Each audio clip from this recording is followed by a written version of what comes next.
G'day, guys. Welcome back to Steelers Nation Australia. For the past couple of, I'd say around 2 or 3 months since the draft, the free agent period with Omar Khan, with the cool Sunnies, Mike Tomlin getting this team together, there's reason for hope. With yesterday's signing of Alex Highsmith, I've been in massive overdrive for hype train. Like, let's effing go. There's a chance this year the Steelers could not only win 11 or 12 games, maybe 13, get into the wild card race, have a playoff chance, could win the division, being AFC North. Things are just happening for the Steelers at a good rate, and things are coming together. Now, I found this article online via ESPN.com, and it started to talk about reasons for hope over the next 3 years. It was, in fact, an article talking about the power rankings, 2023 NFL future power rankings projections for all 32 teams. Not only next year or this year coming up, for the next 3 years. So I dove into this article and I found a few things that will hit home for Steeler fans coming into 2023. Now, first of all, here's the hope, right? Reason for hope: Coach Tomlin is a central figure in this franchise, present and future, making Steelers impossible to overlook. The roster also appears to be in strong shape.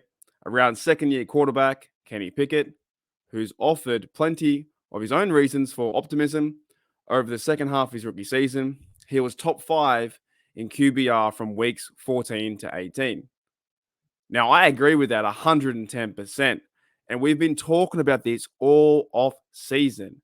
The games we saw last year where they went on a 6-2 stretch looked completely different. When Kenny Pickett started it versus the Jets, threw the game away with Miami, it was a bit shaky. But finishing games versus the Ravens and the Raiders, Pickett to Pickens, it was awesome to see. So there's definitely reason for hope. On the flip side, though, there's a bit of concern. We keep talking about the Matt Canada offense and what would that look like coming into 2023. Reason for concern could be I want to see this team create explosive passing plays down the field, a much greater frequency. The Pittsburgh Steelers offense finished 25th in the NFL QBR on passes that traveled 21 plus air yards, and tied for 23rd in total passing yards gained, at least 20 yards. That means Pickett, the wide receiver room, and the protection up front, and the offensive coordinator, Matt Canada, all have to do better. That's from Louis Riddick. Now, I also agree with that too. But in the offseason, there is still reason for hope. The offense got better. We have the back set of the duo, Warren, Najee. Can't wait to see that. You have the better offensive line that includes Broderick Jones whenever he may start. You go and get Isaac Ziamalo. That's fantastic. Mason Cole, James Daniels. These guys look much better. And the O-line looks much better from 2021 to 2023. This season looks good. Now, the article goes on to say, and I will link the article in the description below if you guys do want to see it. But it says here, stat you want to know, the Steelers' 1-2 punch at wide receiver is fantastic, and for different reasons. Let's look at ESPN's receiver tracking metrics for Deontay Johnson and George Pickens. Here we go. Johnson led all wideouts in open score with a 99 last season. So he's a great route runner. Yes, he needs to work on catching. Yes, he needs to work on, falling forward. But he's a great route runner. Now, while Pickens tied the league for the best 99 catch score, having Johnson and Pickens to throw to is huge for Pickett's development. Then you add in the speedy wide receiver, Calvin Austin. You bring in a vet that he's been working with, Allen Robinson. Now, also, this is also a ranking system. So ESPN is talking about NFL future power rankings projections for all 32 teams. Now, could this come true? We don't know just yet, right? But this is what's kind of leading into this season, next season, and the one beyond, depending how all the drafts go.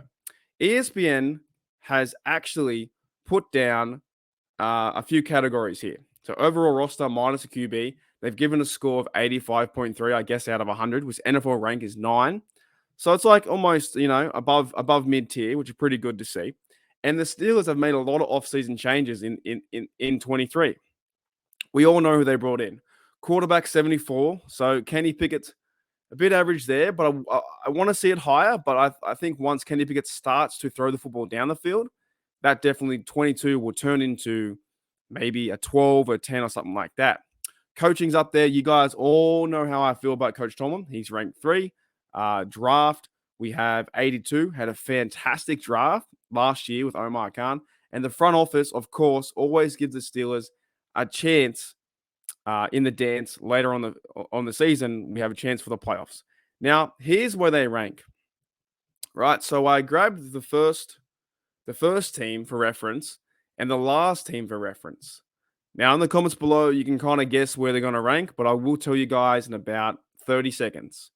But Philadelphia ranks in this metric first overall for future power rankings for the next 3 years. The Cardinals on the other side, they rank 32. They're a pretty bad team, and the Steelers should be able to beat the Cardinals 100-0. Now, here is where the Pittsburgh Steelers rank in the next 3 years. Future NFL power rankings. They've actually got them at an 84.1 overall, and they rank 7. For a team that was going through a rebuild or considered a rebuild from Big Ben in 2021, during the retirement. Trubisky come into 2022. We didn't know who the starting quarterback was going to be. Then you had Kenny Pickett start week 4. He got injured a few times with concussion. Trubisky came in, lost the game versus the Ravens, but he won one versus the Bucks. How good is that? And I think a lot of Steel fans out there, this is why there is reason for hope. As I show my thumbnail here, there's reason for hope. You have Omar Khan who's been going crazy, the Khan artist.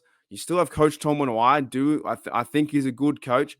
The only way that he's going to settle down some of the Fire Tomlin crowd is, well, get some wins, get some playoff wins, and then hopefully quiet the noise that way.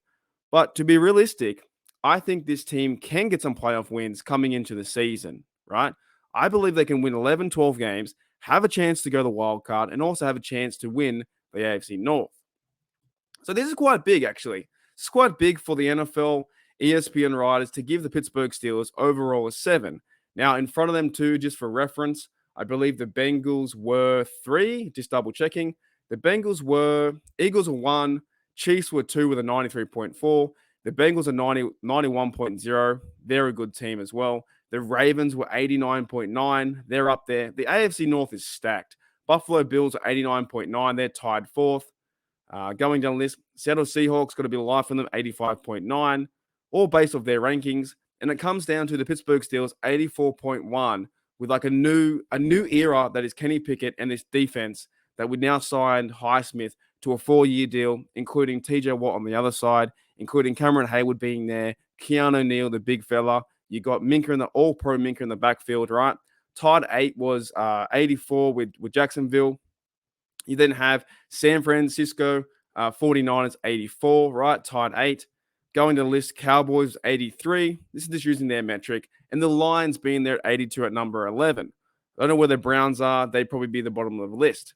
But I hope you guys enjoyed that video because it's just highlighting what ESPN kind of thinks of the Steelers, not only this year, but going into 24, going into 25. And I tell you what, I don't want to hurry this thing. I only want to hurry it up to the training camp, preseason, then the actual season.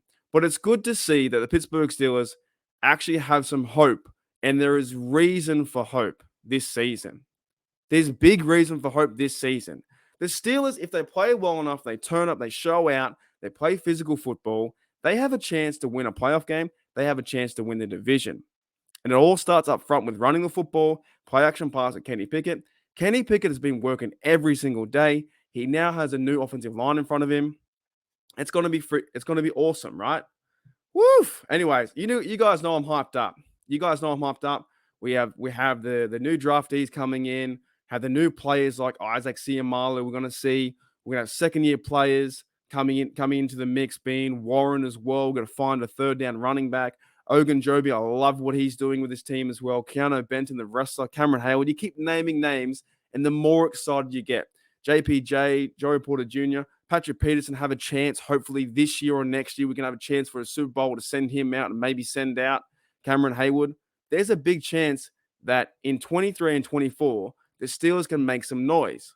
And some media outlets are starting to see that. I think Colin Cowherd said the Steelers have the top five roster in the league. So we've got to wait to see what happens. A few days away from training camp coming up in about 6-7 days. Anyways, guys, that's enough for today. Thank you for checking out Steeler Nation Australia. As always, here we go, Steelers. Here we